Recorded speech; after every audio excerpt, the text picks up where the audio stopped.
चलिए बेटा, हम लोग स्टार्ट करते हैं अपनी क्लास को। और आपके सामने मैं एक सवाल लिखूंगा, आप लोगों ने मुझे सवाल का जो है वो जवाब बताना है कि what is the answer of that question. बेटा फ्रैक्शंस, एक फ्रैक्शन लिख रहा हूं और वो फ्रैक्शन है आपकी 2/3। फ्रैक्शन के अंदर बेटा जो टॉप पे नंबर होता है उसको हम क्या बोलते हैं? जो टॉप पे डिजिट होता है उसको हम बोलते हैं न्यूमरेटर।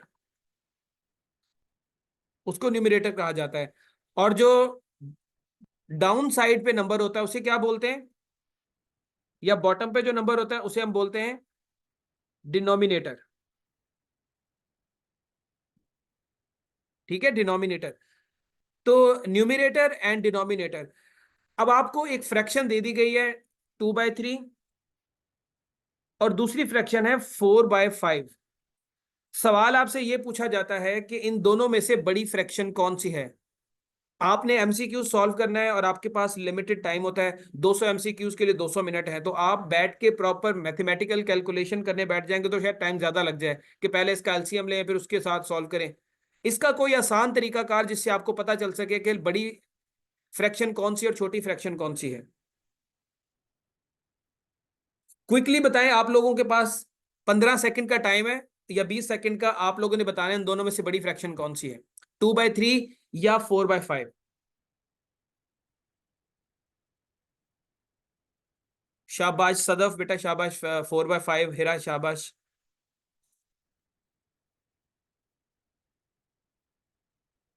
शाबाश यास्मीन।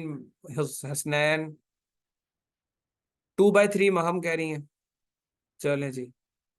हिना। चलो मिनट। इसको हम लोग अभी देख लेते हैं।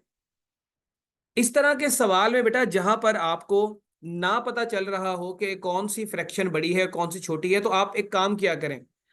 आप सिंपली दो फ्रैक्शन लिखें, 2/3, और उनकी क्रॉस मल्टीप्लीकेशन कर दें।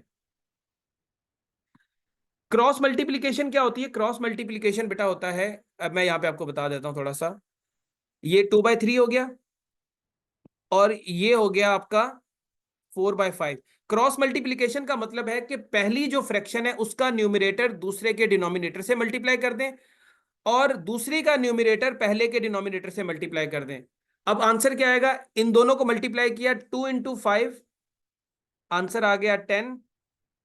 4 × 3 या 3 × 4, आंसर आ गया 12। जिसका आंसर बड़ा होगा, जिसके न्यूमरेटर को मल्टीप्लाई किसी के डिनोमिनेटर से मल्टीप्लाई करने से आंसर बड़ा आया, वो फ्रैक्शन बड़ी होगी। अब इस 4 को 3 से मल्टीप्लाई किया तो आंसर बड़ा आया, 2 को 5 से किया आंसर छोटा आया, तो बड़ी फ्रैक्शन कौन सी हुई? बड़ी फ्रैक्शन हुई आपकी 4/5। सिंपली आप क्रॉस मल्टीप्लीकेशन करके देख लें, एक का न्यूमरेटर दूसरे के डिनोमिनेटर से। एक और सवाल देखते हैं। 4/7, 3/9। अब इन दोनों में से बड़ी फ्रैक्शन कौन सी है? क्रॉस मल्टीप्लीकेशन करें। 4 × 9 36, 3 × 7 21। इसका मतलब है 4/7 बड़ी फ्रैक्शन है। 4/7 जो है वो आपकी बड़ी फ्रैक्शन होगी। एक सवाल और अटेम्प्ट करें। ओहो।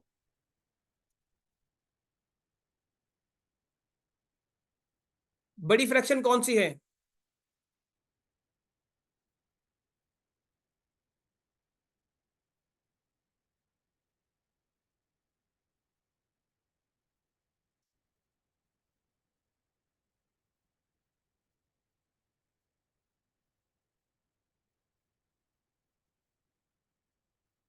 3/4 जो है आपकी बड़ी फ्रैक्शन होगी। क्यों बड़ी फ्रैक्शन है? बिकॉज क्रॉस मल्टीप्लीकेशन करने से 21 आया, 2 × 4 8। सो बड़ी फ्रैक्शन आपकी बेटा कौन सी होगी? बड़ी फ्रैक्शन है आपकी 21। समझ आ रही है आपको इस सवाल की? एक सवाल और अटेम्प्ट कराऊं, एक सवाल आपसे।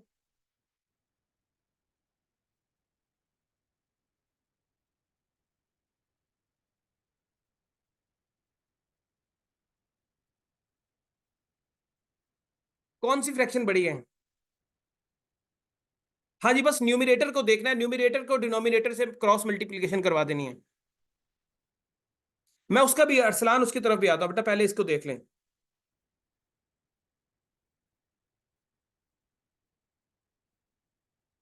21/37 इज द बिगेस्ट फ्रैक्शन, ये लार्जेस्ट फ्रैक्शन है आपकी, क्योंकि इसकी क्रॉस मल्टीप्लीकेशन से आंसर जो है वो बड़ा आ रहा है। तो इस तरह से आप बड़ी आसानी के साथ ये फाइंड कर सकते हैं कि विच fraction is the largest fraction. अब आगे मूव करते हैं। बाजुकात ऐसा होता है कि आपको सवाल में दो से ज्यादा वैल्यूज दे दी जाती है। For example 2/3, 4/5, 7/9, 11/13। अब इनमें से बड़ी कौन सी है? अब ये तो और भी अजाब बन गया है। इस तरह के सवाल को सॉल्व करने के लिए आपने क्या करना है? सबसे पहले आपने पहली दो फ्रैक्शंस को एनालाइज करना है। पहली दो फ्रैक्शंस को एनालाइज किया, इन दोनों में से जो बड़ी होगी उसको आपने रखना है, दूसरी वाली को निकाल देना है। फॉर एग्जाम्पल 4/5 बड़ी है तो 2/3 को खत्म कर दिया। फिर 4/5 और 7/9 को एनालाइज करना है। इन दोनों में से जो बड़ी होगी तो बड़ी को रखना है, छोटी को निकाल देना है। और तीसरी, इन दोनों में से, फिर इन दोनों में से एनालाइज करेंगे, जो बड़ी होगी वो सबसे बड़ी वैल्यू जो है वो कंसीडर की जाएगी। ये बात आपको समझ आ रही है कि पहले आपने कोई सी भी दो फ्रैक्शंस को पकड़ लेना है, उनमें से जो बड़ी होगी बड़ी को रखना है, छोटी को निकाल देना है। जो बड़ी रखेंगे उसको फिर किसी दूसरी वैल्यू के साथ आपने एनालाइज करना है। उन दोनों में से जो बड़ी होगी बड़ी को रखना है, छोटी को निकाल देना है। और फिर जो बड़ी को रखेंगे उसको लास्ट वैल्यू के साथ एनालाइज करेंगे तो आपका आंसर आ जाएगा। इसको मैं अब करके भी दिखा देता हूं। हमने देखा था 2/3 और 4/5 में बड़ी कौन सी थी? 4/5 थी। 4/5 बड़ी थी। अब 4/5, 7/9 को एनालाइज करते हैं, इन दोनों को एनालाइज करते हैं, ये क्या हो जाएगा? 36 और 35। तो 4/5 ही बड़ी है तो 7/9 को भी निकाल दिया। 4/5 और 11/13, ये क्या हो जाएगा? 52, 55। तो 11/13 इज द आंसर। ये अरसलान मरवत बच्चे, सवाल आंसर समझ आ गया आपको कि अगर हमारे पास मल्टीपल फ्रैक्शंस हो तो हम उसको किस तरीके से जो है वो सॉल्व कर सकते हैं।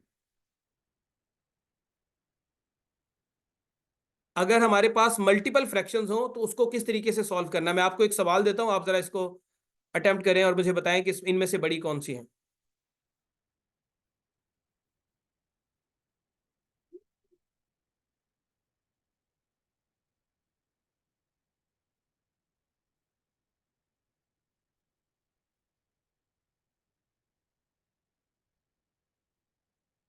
जी बेटा, इनमें से बड़ी फ्रैक्शन कौन सी है?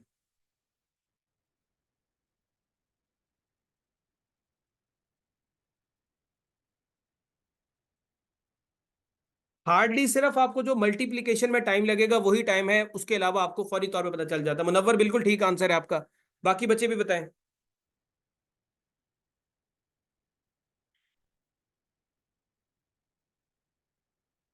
शाबाश, अलीशा, आयशा, मुदस्सर, अनफाल, यास्मीन, ठीक आंसर है बच्चे आपके, शाबाश। बाकी बच्चे भी बताएं। सालिया बिल्कुल ठीक आंसर है।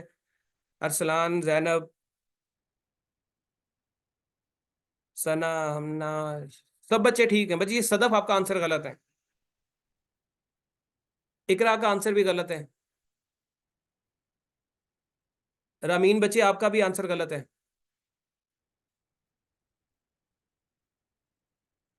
शाबाश, बाकी बच्चे ठीक है जिनका।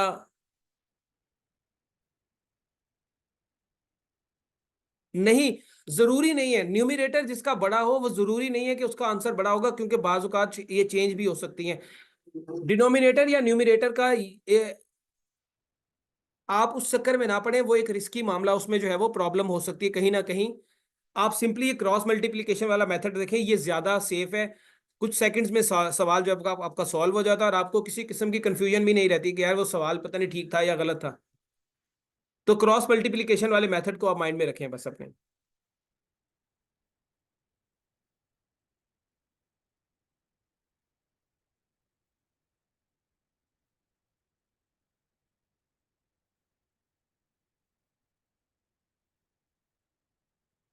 अब अगर बच्चे आपको यूं इक्वेशन दी गई हो, यूं करके इक्वेशन दी गई हो,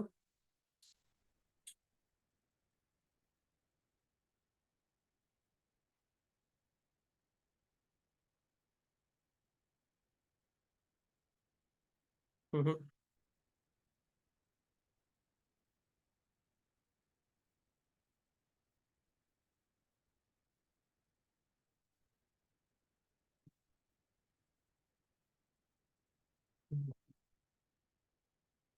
छोटा करते हैं तो बच्चे इसमें तो फिर इक्वेशन बड़ी हो जाएगी।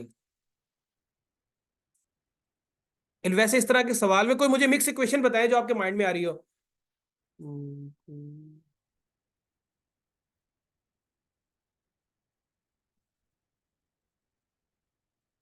तो मिक्स इक्वेशन बताएं जिसमें बच्चे आपका डिनोमिनेटर जो है वो बड़ा रहे। कोई वैल्यू बताएं आप जिसमें फिर हम उसको पुट करके करते हैं।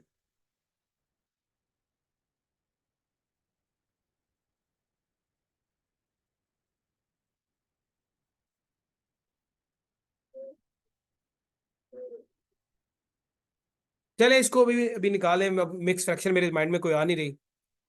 यहां तक बच्चे जो हमने सवाल सॉल्व किए हैं ये फ्रैक्शंस वाले, ये आपको समझ आ गए?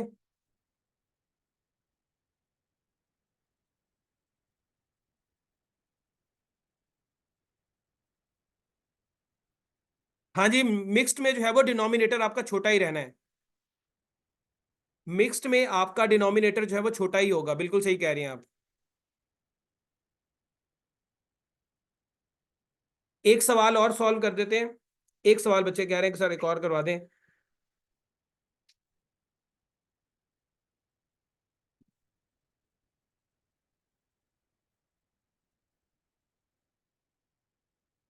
कौन सी क्वेश्चन बड़ी है?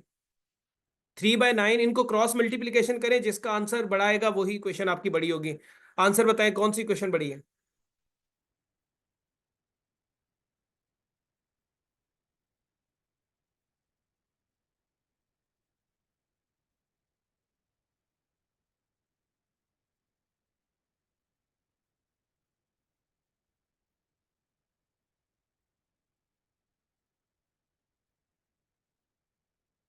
3/9 जो है वो आपकी बड़ी वैल्यू है। चले बच्चे ये वाले सवाल तो हो गए क्लियर हमारे। फ्रैक्शंस के जो है वो मल्टीप्लीकेशन से फाइंड करने की बड़ी फ्रैक्शन कौन सी है। एक सवाल मैं आपको दे रहा हूं, मुझे इसका आंसर आप लोगों ने बताना है।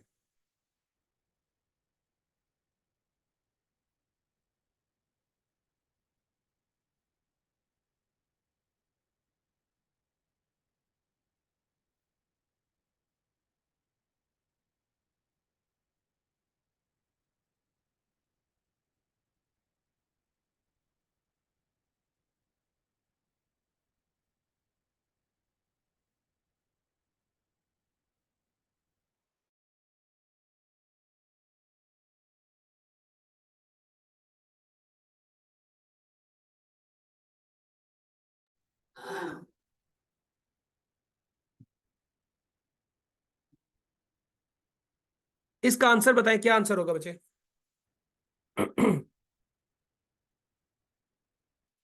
What will be the answer of this question?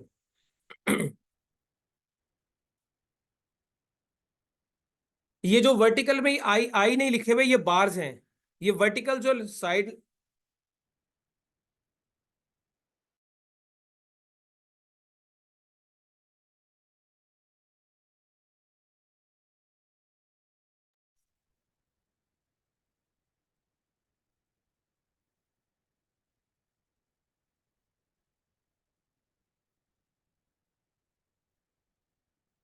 इसका आंसर है बेटा 8। इसका आंसर है 8।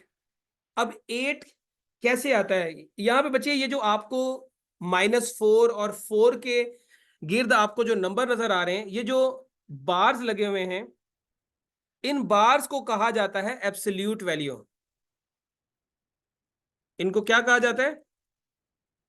ये एब्सोल्यूट वैल्यू, किसी भी नंबर की एब्सोल्यूट वैल्यू को रिप्रेजेंट करते हैं। ये बार किसी भी नंबर की एब्सोल्यूट वैल्यू को जो है वो रिप्रेजेंट करते हैं। अब एब्सोल्यूट वैल्यू क्या होती है? बेटा absolute value of any number is a non negative number. किसी भी नंबर की जो एब्सोल्यूट वैल्यू होगी वो आपकी नॉन नेगेटिव वैल्यू होगी। अब इसको समझने के लिए आपको जो है वो नंबर लाइन को समझना पड़ेगा। अब नंबर लाइन को मैं यहां पे डिस्कस नहीं करूंगा, सिर्फ यहां पर आपको बता देता हूं कि ये जो बार्स हैं ये किसी भी नंबर की एब्सोल्यूट वैल्यू को शो करते हैं, और जो भी नंबर इन बार्स के अंदर होगा उसकी एब्सोल्यूट वैल्यू हमेशा पॉजिटिव होगी, नेगेटिव नहीं होगी। फॉर एग्जाम्पल यहां पे 4 लगा हुआ है, इसका मतलब है कि 4 की एब्सोल्यूट वैल्यू जो है वो 4 ही है। अगर यहां पे -4 लगा होता तो इसकी एब्सोल्यूट वैल्यू क्या होगी? इसकी एब्सोल्यूट वैल्यू +4 होगी, क्योंकि एब्सोल्यूट वैल्यू हमेशा नॉन नेगेटिव होती है, पॉजिटिव नहीं होती, सॉरी नेगेटिव नहीं होती। तो अगर आपको इस तरह का सवाल दिया जाए, यहां पे सिर्फ एग्जामिनर ने या आपसे सवाल में यही ट्रिक थी कि आपको बार्स के अंदर नेगेटिव वैल्यू देके कंफ्यूज करने की कोशिश की गई कि अब इसको कैसे सॉल्व करना है। तो अगर आपको ये एब्सोल्यूट वैल्यू का मसला पता है कि ये बार एब्सोल्यूट वैल्यू को रिप्रेजेंट करते हैं और एब्सोल्यूट वैल्यू कभी भी नेगेटिव नहीं होती, हमेशा पॉजिटिव होती है, ठीक है, तो इसको जो है वो फिर क्या करते हैं, आप पॉजिटिव करके इसको सॉल्व कर लेते हैं। अब अगर आप इस क्वेश्चन को सॉल्व करें तो -4 की एब्सोल्यूट वैल्यू क्या होगी? -4 की एब्सोल्यूट वैल्यू होगी +4। उसके बाद आगे फिर वही +4 की एब्सोल्यूट वैल्यू तो +4 ही रहेगी, आगे -4, उसके बाद +4, और आगे सॉल्व करेंगे तो ये आपका आंसर आ जाएगा 8।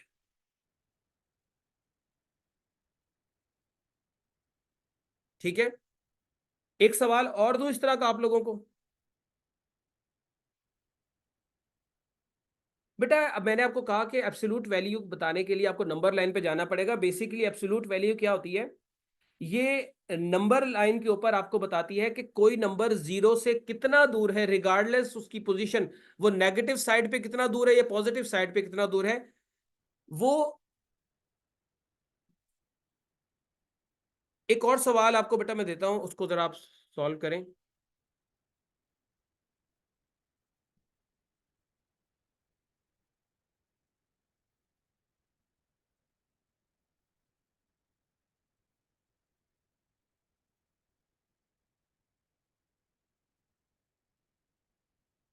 जी, इसका क्या आंसर होगा? 5।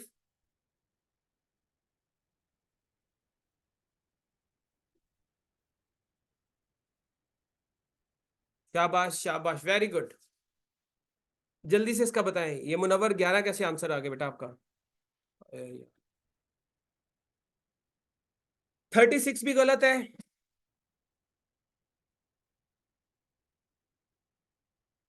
11 भी गलत है इसका आंसर, 16 भी गलत है इसका आंसर। एक मिनट, एक रुक रुक रुक रुक रुक, हाँ हाँ हाँ, एक मिनट। इसका आंसर -11 जिसका आ रहा है वो ठीक है, -11 ठीक आंसर है। इसका -11 जिसका आ रहा है वो ठीक आंसर है। आपने डीमैथ्स रूल के तहत इसको करना है। -11 जिसका आंसर आ रहा है वो बच्चे ठीक है, बाकी सारे गलत हैं। -11 जिनका आंसर आ रहा है इसको आपने डीमैथ्स रूल के तहत करना है, तो डीमैथ्स रूल के तहत इसका आंसर -11 बनता है। जल्दी से बताएं कैसे। अब इसका आंसर जो है वो जिनका 36 आ रहा है वो भी गलत है।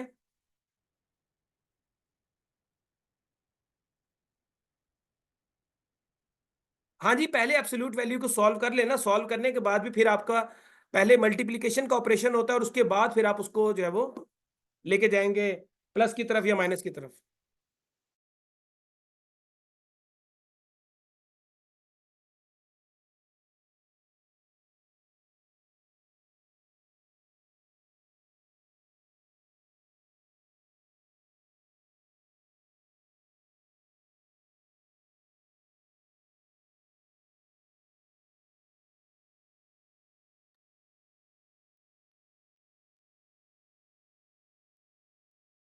माइनस, ये बेटा बनेगा, इसकी एब्सोल्यूट वैल्यू होगी 5, -4 की एब्सोल्यूट वैल्यू है +4, तो ये -4 हो जाएगा मल्टीप्लाइड बाय 4।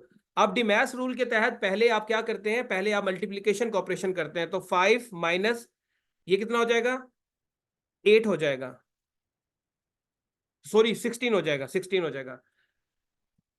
अब 5 माइनस 16 करेंगे तो -11 जो है वो आपका आंसर हो जाएगा, -11 आंसर हो जाएगा। ठीक है, आपको डिमैथ्स रूल भी पता होना चाहिए कि वो क्या जो है वो काम करता है, ये किस तरीके से काम करता है। एक सवाल और लिखें।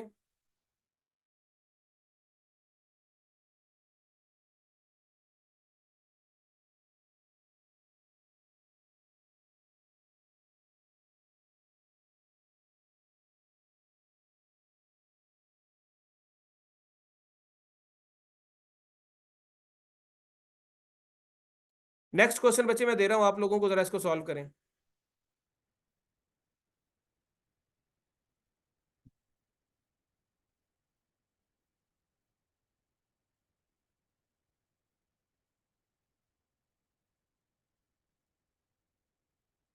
इसका क्या आंसर आएगा?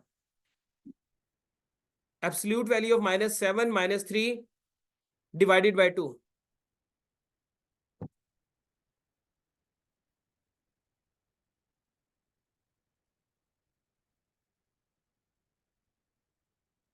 इसको 4 कर लें, बल्कि इसको 4 कर दें, 3 नहीं, इसको 4 कर दें। हाँ जी, इसको 4 कर दें, 4 कर दें।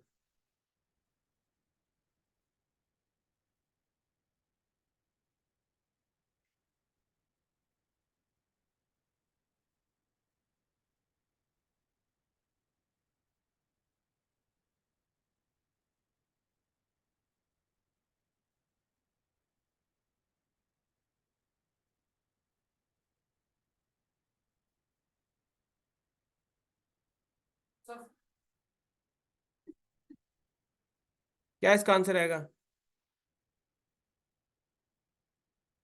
ये 4/2 है, 4/2 भाई, 4/2 है। तो ये बन जाएगा, एब्सोल्यूट वैल्यू 7 हो जाएगी, -2 इज इक्वल टू 5। ये आपका आंसर है, 5 इसका जो है वो आंसर आएगा। सारे बच्चे क्लास में भाई पार्टिसिपेट किया करें, इस तरीके से मजा नहीं आता फिर क्लास करने का। एक आखिरी सवाल इसका देख लेते हैं और उसके बाद फिर अगले टॉपिक पे मूव करते हैं।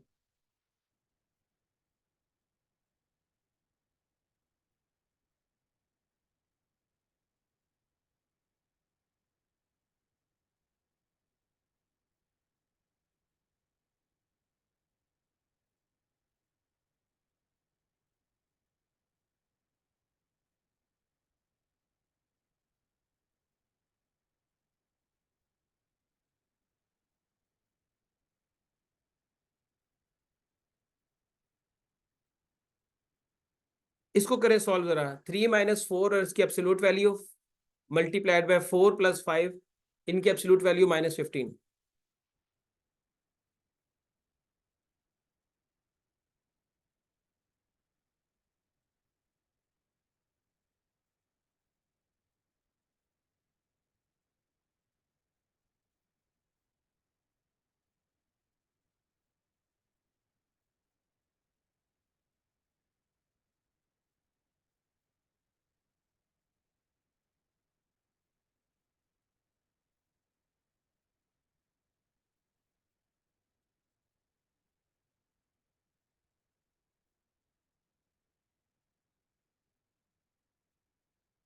इसका आंसर बेटा आएगा माइनस, ये -6 जो है वो इसका आंसर आएगा। -6 इसका आंसर है। -6 कैसे आएगा? 3 - 4, ये हो गया -1, और -1 की एब्सोल्यूट वैल्यू +1 ही होती है, मल्टीप्लाइड बाय 4 + 5 9, और 9 की एब्सोल्यूट वैल्यू 9 ही होगी, -15। तो ये क्या हो जाएगा? 9 - 15, तो क्या हो जाएगा? -6 इसका आंसर आ जाएगा। तो ये बचे आपके सेकेंड टाइप के जो है वो क्वेश्चन हो गए। और इसकी अगर आपको बच्चे समझ ना आए तो आप जाकर YouTube पे वीडियोस देख सकते हैं। YouTube के ऊपर वीडियो देखने के पैसे नहीं लगते, बिल्कुल भी पैसे नहीं लगते। लिटरली आपको अगर लगे कि पैसे लगते हैं YouTube पे देखने का, तो नहीं लगते। आप जाके वहां पे देखें और देखने के बाद उसको मजीद समझें, क्योंकि आगे हमने डिफिकल्ट कॉन्सेप्ट भी करने हैं, तो उसके लिए बेसिक्स क्लियर होनी चाहिए आपकी। ये तो बिल्कुल आसान से जो है वो सवाल हैं, आगे थोड़े से डिफिकल्ट भी आएंगे। अच्छा बच्चे, मुझे एक बात बताएं, ये भी कॉन्सेप्ट मैं आपको क्लियर नहीं करूंगा, कॉन्सेप्ट इसको कल क्लियर करेंगे, लेकिन अभी मुझे एक बात बताएं कि अगर किसी नंबर के ऊपर हॉरिजेंटल बार लगा हो तो ये नंबर किस चीज को रिप्रेजेंट करता है? फॉर एग्जाम्पल 0.3, इसके ऊपर जो है वो यूं करके एक बार लगाओ,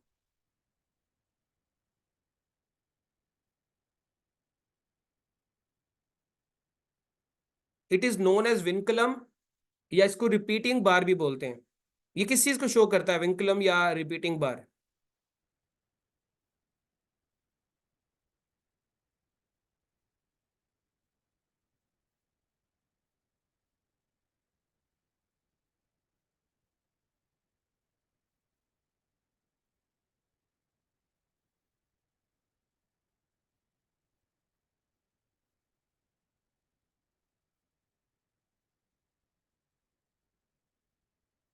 शाबाश,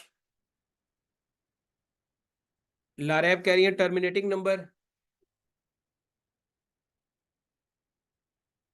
मॉड को नहीं बच्चे, देखें ये जो किसी भी नंबर के ऊपर, किसी भी नंबर के ऊपर अगर बार लगा हो तो ये नॉर्मली इस पर्सपेक्टिव में रिप्रेजेंट करता है कि ये नंबर बार बार रिपीट होगा। ये नंबर क्या है, बार बार रिपीट होगा, 0 और इन्फिनिटी तक जो है वो ये जाएगा। अगर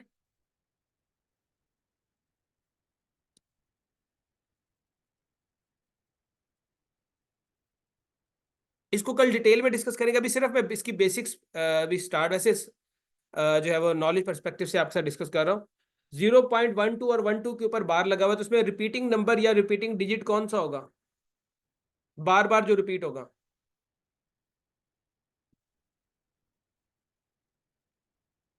एंड सो ऑन। ये बार, ये जो ऊपर बार लगा हुआ है, दिस इज नोन एज,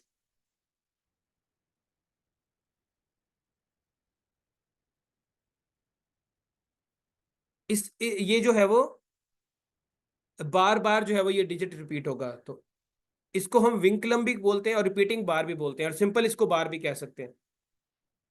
अब इसको यहां से रिमूव करते हैं और एक काम करते हैं, एक नंबर लिखते हैं और उसको मल्टीप्लाई करें जरा आप।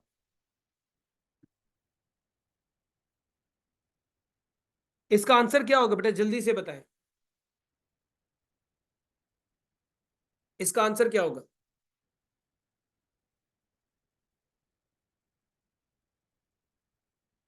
शाबाश, 0.8, 0.6, वेरी गुड। सदफ हुसैन 0.08, ये किधर से आ गया? अरसलान मरवत ने 0.08 निकाल दिया। ये बाकी सारे बेवकूफ़ हैं जो 0.8 निकाल रहे हैं, सिर्फ दो बच्चे क्लास में ज़हीन बैठे हैं। सालिया ने भी, ये तीसरी निकम्मी आ गई है। इकरा शौकत, ये बिल्कुल ही निकम्मी है। सना खालिद, इन्होंने जहाज़ों वाले काम किया है, डबल 0.8। बेटा ज़रा समझ लें इस तरह के सवाल को कैसे सॉल्व करना है, इस तरह के सवाल को कैसे सॉल्व करते हैं। जब आपको 0.2 मल्टीप्लाइड बाय 0.4 दिया हो, तो आपने सबसे पहले क्या करना है, जो होल नंबर है, होल नंबर क्या है, 2 और 4, इनको मल्टीप्लाई कर ले। आंसर क्या आ गया, 8। 8 आंसर आ गया। अब यहां पर देखें कितने डिजिट, डेसिमल के बाद कितने डिजिट्स हैं, एक डिजिट है, यहां पर भी एक डिजिट है, इसका मतलब है टोटल 2 डिजिट्स के बाद जो है वो डेसिमल लगता है। तो यहां पर आंसर में तो हमारे पास एक डिजिट आया 8, दूसरा डिजिट कहां से लाएंगे? तो दूसरा डिजिट लाने के लिए हम लेफ्ट साइड पे एक जीरो ऐड कर देंगे, क्योंकि लेफ्ट साइड पे अगर जीरो लगाएं तो उसकी कोई वैल्यू नहीं होती, राइट साइड पे जीरो लगाने से उसकी वैल्यू बनती है। तो लेफ्ट साइड पे एक जीरो लगा देंगे तो ये 8 ही रहेगा। अब एक डिजिट 8 का, दूसरा जीरो का, यहां पे डेसिमल लगा दें तो 0.08 आपका आंसर हो जाएगा। दोबारा समझ लें कि 0.2 या 0 मल्टीप्लाइड बाय 0.4 की सूरत में आपको कहा जाए कि इसको मल्टीप्लाई करके आंसर बताएं, तो आपने सबसे पहले इनके होल डिजिट्स जो है इनको जो है वो मल्टीप्लाई कर देना, तो उससे आंसर आएगा 8। अब यहां पर भी एक नंबर के बाद डेसिमल के बाद एक नंबर है, यहां पर भी डेसिमल के बाद एक नंबर है, तो टोटल 2 नंबर जो है डेसिमल के बाद आते हैं। तो हमारे पास आंसर में तो 8 आया था सिर्फ, वो तो एक नंबर है, तो दूसरा नंबर कहां से लाए? तो दूसरा नंबर लाने के लिए हम उसकी लेफ्ट साइड पे एक जीरो ऐड कर देते हैं। जीरो ऐड कर दिया, 2 नंबर बन गए। तो 2 नंबर बन के जो है वो, फिर यहां पर आपने डेसिमल पॉइंट लगा देना है, तो आपका जो है वो आंसर आ जाए। एक सवाल और लिखे, इसको जरा सॉल्व करें।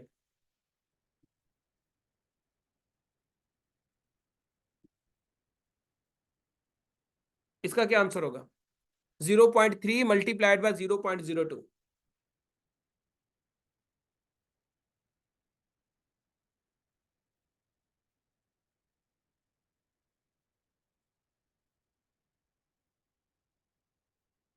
0.006। 3 जीरो कैसे आ गए मरियम? डेसिमल के बाद 3 नंबर बनते हैं, तो चौथा नंबर कहां से ले आई आप? 0.006 इसका आंसर आना चाहिए। 2 × 3 6 हो गया। दो नंबर यहां पर है, एक नंबर यहां पे होगा, 3 हो गए। तो इसका मतलब है 6 के बाद आपने 2 जीरो ऐड करने हैं।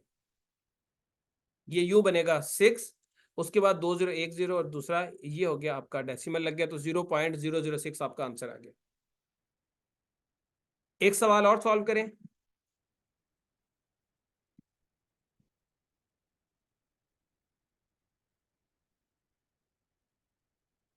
इसका क्या आंसर होगा? 0.0000009 मल्टीप्लाइड बाय 0.0009। जी, क्या आंसर होगा इसका?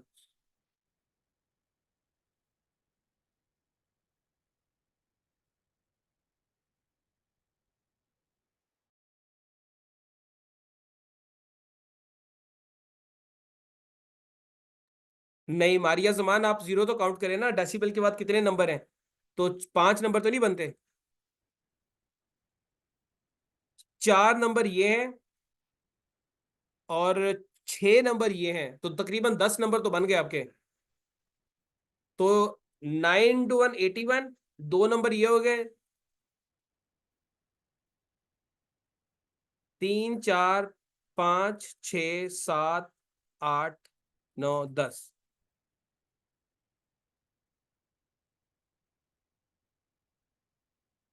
यहां पर आपका जो है वो डेसिमल लगेगा। 0 पॉइंट, उसके बाद 8 जीरो, और उसके बाद 81 आ जाएगा। तो ये आपका आंसर है।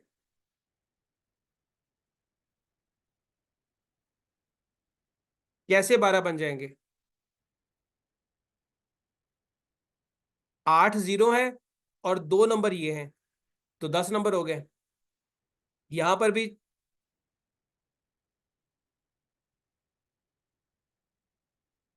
10 जीरो नहीं लगेंगे बेटा, यहाँ पे 8 जीरो लगेंगे। और 2 नंबर। ये सवाल समझ आ गया आप लोगों को? जिस जिसको समझ आ गया प्लीज रेज योर हैंड्स।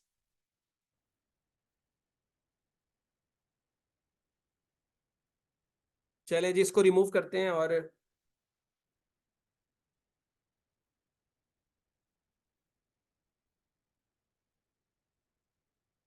या आप मुझे मैसेज करें, मैं आपको बाद में इसके ऊपर जो है वो गाइड कर देता हूँ। ये इकरा जो है, आप मुझे मैसेज करें, मैं आपको बाद में इसके ऊपर बता देता हूँ कि इसको आपने कैसे सबमिट करानी है अपनी अपनी एप्लीकेशन। अब यहाँ क्लास के अंदर मैथ हो रही है, मैं आपको एप्लीकेशन सबमिट कराऊँ? इकरा शौकत आपको कह रहा हूँ मैं।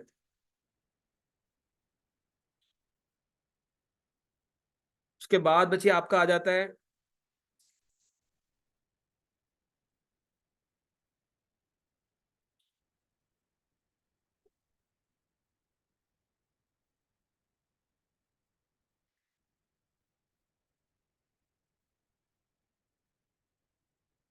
अगर आपको इस तरह का सवाल आ जाए, फर्स्ट 12 नेचुरल नंबर्स की एवरेज क्या है? अच्छा छोड़े इनको सबको, नेचुरल नंबर्स या होल नंबर या इवन या डिजिट, इसको छोड़ें।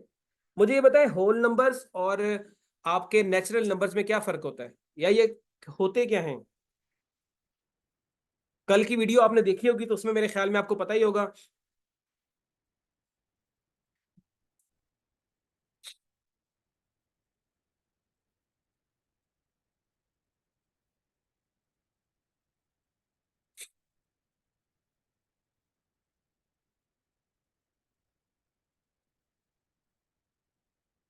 बेटा नेचुरल नंबर्स जो होते हैं, वो स्टार्ट होते हैं 1 से लेके इन्फिनिटी तक चलते हैं। वो नंबर जो 1 से स्टार्ट हो, जो ऑल काउंटिंग नंबर होते हैं हमारे, जिन्हें हम काउंटिंग के लिए यूज करते हैं, वो सारे आपके नेचुरल नंबर्स हैं, 1 2 3 4 और उसके बाद इन्फिनिटी तक जो है वो आपकी वैल्यू जाती है। होल नंबर जो है वो स्टार्ट होते हैं 0 से और उसके बाद सारे के सारे नेचुरल नंबर्स। बस होल में और इसमें फर्क ये है कि आपका जो है वो इसमें 0 होता है, नेचुरल में 0 नहीं होता। एक और सवाल बचे, 0 इज अ इवन नंबर और ऑड नंबर, या ये किसी भी कैटेगरी में फॉल नहीं करता? 0 इवन नंबर है या ऑड नंबर है, या ये न्यूट्रल है, किसी भी कैटेगरी में नहीं जाता? बेटा 0 जो है आपका इवन नंबर है, 0 is considered as an even number. कल की वीडियो देखी होती तो पता चल जाता आप लोगों को कि 0 इवन है कि ऑड है। 0 आपका इवन नंबर है, ठीक है, इसको हम इवन ही कंसीडर करते हैं। और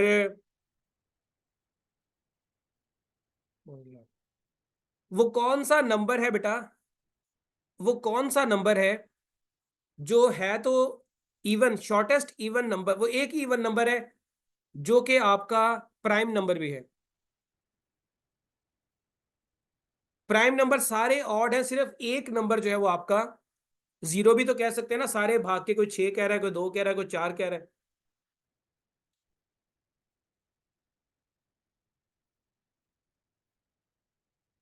जी, 2 जो है बेटा, एक्चुअली 2 जो है वो आपका सबसे छोटा प्राइम नंबर है, और ये आपका जो है वो इवन नंबर भी है, ठीक है। ये आपका इवन नंबर भी और वाहिद इवन नंबर है, जो कि वाहिद नंबर है जो कि इवन भी है और प्राइम भी है, वरना इवन नंबर प्राइम नहीं होते, प्राइम नंबर ज्यादातर ऑड ही होते हैं। अब बच्चे हमारा आखिरी मिनट था, इस इन क्वेश्चंस को आप प्रैक्टिस करें। आज असल में थोड़ा सा मुझे काम है, तो इस वजह से आपकी सेकंड क्लास नहीं होगी, लेकिन इंशाल्लाह ये क्लास हम लोग यहीं से कंटिन्यू करेंगे। इस संडे वाले दिन थोड़ा सा मैथ का काम ज़्यादा करना है, तो संडे वाले दिन लाइव आपकी यूट्यूब के ऊपर क्लास होगी, तो उसके अंदर मैथ को हम 2 ढाई घंटे देंगे, तो पुराने सवाल भी देखेंगे और अगले सवाल भी डिस्कस करेंगे। और संडे वाले दिन ही आपका जो है वो इसका टेस्ट होगा। ये बच्चे कल डिस्कस कर लेंगे, अगली क्लास में डिस्कस कर लेंगे।